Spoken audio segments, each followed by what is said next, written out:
नमस्कार, सुप्रभात। हिंदी की कक्षा में आप सभी बच्चों का एक बार फिर से बहुत बहुत स्वागत है। कैसे हैं आप सभी बच्चे? आशा करती हूँ आप सभी बच्चे अच्छे होंगे। हाँ जी, सब बच्चे मुझे जानते हैं। मैं हूँ आपकी हिंदी अध्यापिका। क्या नाम है मेरा? सबको पता है? 5th क्लास के जो बच्चे हैं उनको तो पता होगा, है ना? पता है? हाँ जी, प्रणाली, कृतिका, कार्तिक, विश्वा, अभिषेक, यशस्वी, सबको पता है? हाँ जी, मैं हूँ आपकी हिंदी अध्यापिका नेहा चौहान। तो आशा करती हूँ कि मेरे द्वारा बनाई गई वीडियोस आपको पसंद आ रही होंगी और समझ में भी आ रही होंगी। तो चलिए, अब हमारे बच्चे जो हैं वो 6th क्लास में हो गए हैं, है ना? तो 5th क्लास में जो भी हमारी कमियां रह गई हैं, जो हमारे नंबर जो हमारे कम रह गए हैं, या कहीं भी हमारी जो भी त्रुटियां जो रह गई हैं हिंदी भाषा को लेकर के, तो उसको हम इस वाले सेशन में या इस वाली कक्षा में पूरी करने का और उन्हें दूर करने का प्रयास करेंगे सभी बच्चे? करेंगे? चलिए, तो घर बैठे बैठे भी पूरा स्कूल आपके पास आ रहा है, तो आप सभी दीजिए उनका पूरा सहयोग, ताकि आपकी पढ़ाई का कोई भी नुकसान ना हो। ठीक है? तो चलिए, आज की वीडियो शुरू करते हैं। जैसा कि आप सभी बच्चे जानते हैं कि हम पाठ 3 शब्द विचार कर रहे थे, तो आज हम इसको देखेंगे प्रयोग के आधार पर शब्द विचार किस प्रकार से पढ़ा जाता है और प्रयोग किया जाता है। चलिए, तो यहाँ पर आप निकाल लेंगे सभी बच्चे पेज नंबर 23। निकालिए सभी बच्चे। हाँ जी, पेज नंबर 23 निकाल लिया सबने? चलिए, यहाँ पर हम देख रहे हैं बच्चों, प्रयोग के आधार पर, मतलब शब्दों को जब हम प्रयोग करते हैं, मतलब कि अपनी बोलचाल की भाषा में या फिर अपनी लिखित भाषा में जब हम इसे प्रयोग करते हैं शब्दों को, तो किस किस चीज का प्रभाव उस शब्द पर आता है, उस वाक्य पर आता है। तो यहाँ हम देख रहे हैं शब्दों को उनके प्रयोग के आधार पर। ठीक है? चलिए, मैं यहाँ से पढ़ना शुरू करती हूँ, अपनी अपनी किताब में देखेंगे। प्रयोग के आधार पर शब्दों के 2 भेद होते हैं। कितने भेद होते हैं? 2 भेद। जैसा कि आप बोर्ड पे देख पा रहे हो, प्रयोग के आधार पर कितने भेद बताए मैंने? 2 भेद। पहला है विकारी शब्द और दूसरा है अविकारी शब्द। ठीक है?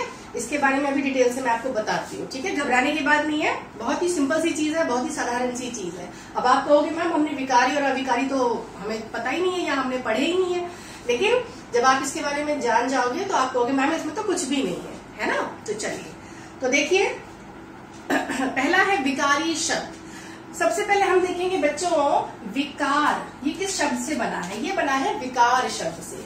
विकार का अर्थ होता है बच्चों किसी भी चीज का बदलाव या किसी भी चीज की कमी, ठीक है, या किसी भी चीज का हट जाना या फिर किसी भी तरह का परिवर्तन हो जाना, विकार। ठीक है? अब देखिए, विकारी शब्द वे शब्द होते हैं जो लिंग, क्रिया, काल और वचन से संबंधित होते हैं। चलिए, अब मैं इसका आपको एक सिंपल सी एक साधारण से वाक्य से समझाती हूँ। ठीक है? विकारी शब्द में मैंने आपको एक वाक्य दिया कि सभी छात्र विद्यालय में बैठे हैं। सभी छात्र विद्यालय में बैठे हैं। तो आपको मेरे वाक्य से समझ में आ गया, जब मैंने सभी छात्र कह दिया तो मैम सबकी बात कर रही है ना? मैंने कितनों की बात की? सभी छात्रों की। लेकिन अगर मैं आपसे कहूं केवल 4 छात्र कक्षा में बैठे हैं, तो मेरे कहने से आपको समझ में आ गया कि मैम कितनी की बात कर रही है? सिर्फ 4 छात्रों की। तो यहाँ पर विकार इस वाक्य में कैसे उत्पन्न हो रहा है? वचन के आधार पर। इस वाक्य में परिवर्तन कैसे आ रहा है? वचन के आधार पर। यानी कि जब हम सभी की बात कर रहे हैं तो बहुवचन, और उसके बाद अगर हम सिर्फ 4 की बात कर रहे हैं तो सिर्फ 4 की अगर हम बात कर रहे हैं तो हमें वहां पर जो है हमें उन छात्रों की संख्या पता है। ठीक है दोनों बहुवचन, लेकिन इसके अंदर परिवर्तन क्या है? सभी और 4। डिफरेंस आ गया समझ में? परिवर्तन आ गया समझ में? जैसे कि एक लड़की कक्षा में बैठी है।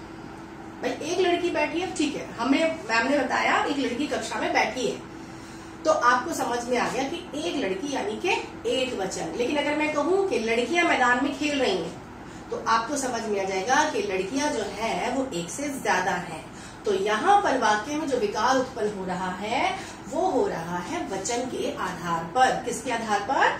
वचन के आधार पर। चलिए, अब किताब में देखिए, वे शब्द जिनमें लिंग, वचन, कारक, काल आदि के अनुसार परिवर्तन आ जाता है वे विकारी शब्द कहलाते हैं। ठीक है, विकारी शब्दों के अंतर्गत संज्ञा, सर्वनाम, विशेषण और क्रिया आते हैं। अब ये कैसे आते हैं इसको हम ध्यान से देखेंगे। ठीक है, चलिए सबसे पहला है संज्ञा।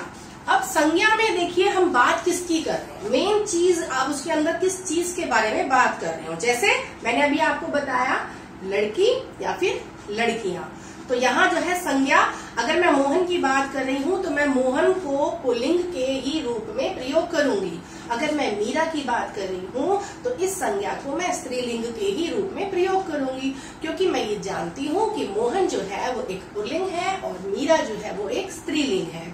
तो यहाँ पर जो संज्ञा के अंदर परिवर्तन आया है वो किसके आधार पर आया है, लिंग के आधार पर। किसके आधार पर, लिंग के आधार पर। अब छोटी सी एक बात मुझे बताइए, अगर मैं किसी लड़के से बात करती हूँ तो मैं क्या बोलूंगी, हाँ अभिषेक चलिए, तुमने काम क्यों नहीं किया, अभिषेक खड़े हो जाओ, अभिषेक वहां जा रहा है, अभिषेक आज स्कूल क्यों नहीं आया।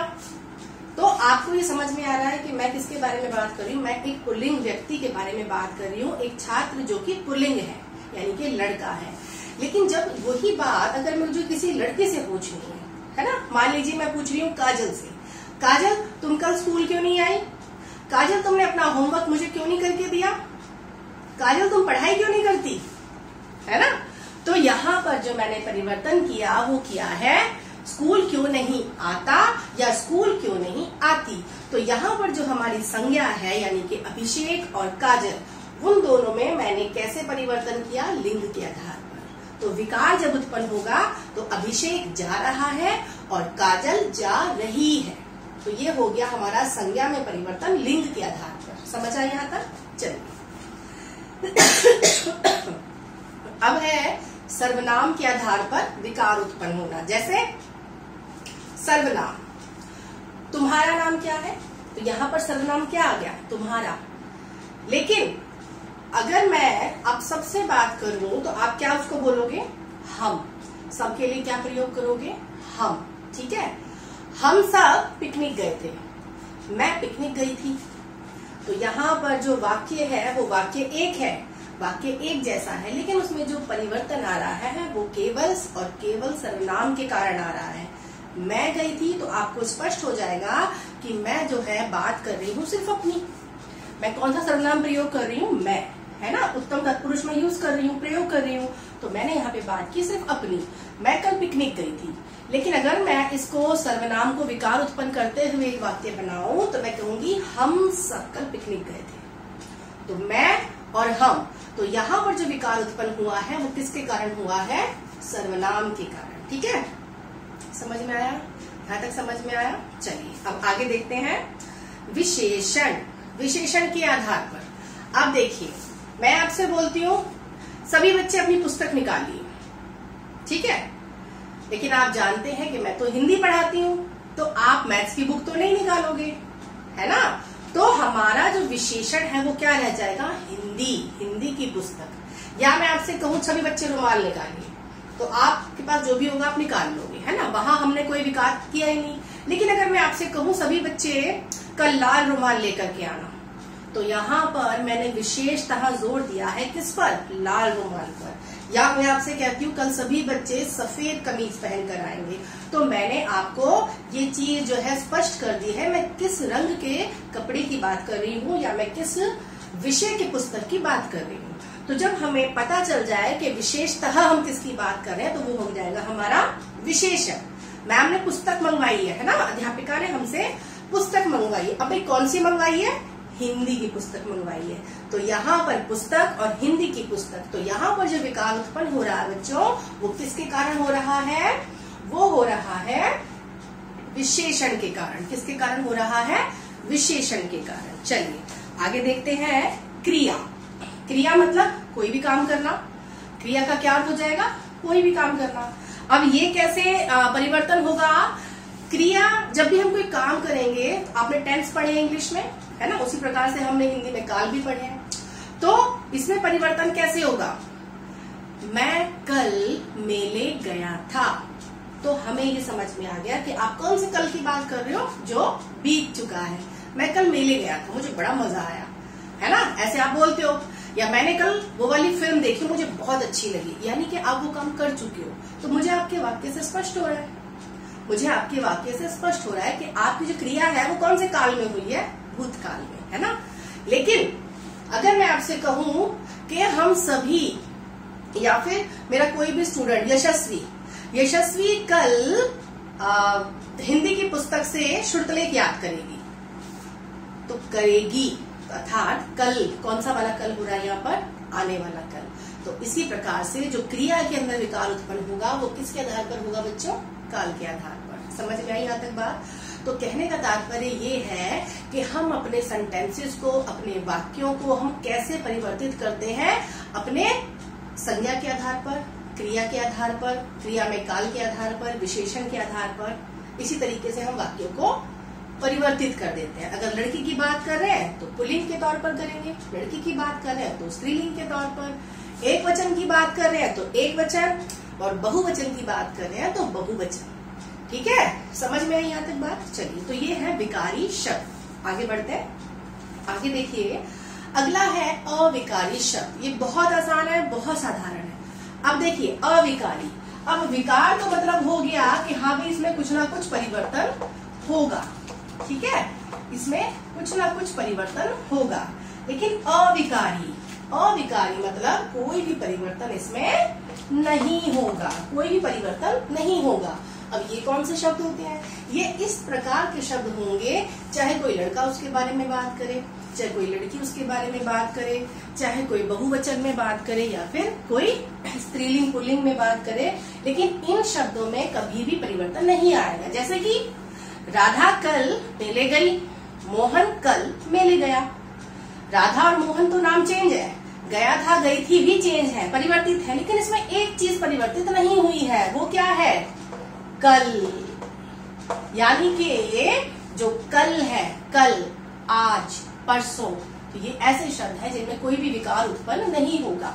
अगर लड़की कल की बात करे तो वो कल ही कहेगी, अगर लड़का कल की बात कर रहा है तो वो भी कल कहेगा, है ना। उसी प्रकार से कुछ और शब्द देख लेते हैं। देखो, जैसे अधिक, कम, अचानक, कोई चेंज नहीं आता इसमें, चाहे किसी की भी बारे में बात कर रहे हो। उसके बाद है संबंध बोधक, जैसे विद्या के बिना हम अधूरे हैं, या हम पशु समान है विद्या के बिना।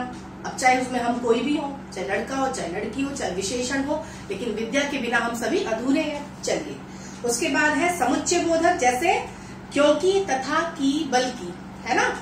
जैसे रमेश का झगड़ा हो गया क्योंकि उसने अपने मित्र को सहायता नहीं की। अब राधा का झगड़ा हो गया क्योंकि उसने अपनी सहेली की सहायता नहीं की। तो यहाँ पर क्योंकि के अंदर कोई भी परिवर्तन नहीं आया, ठीक है।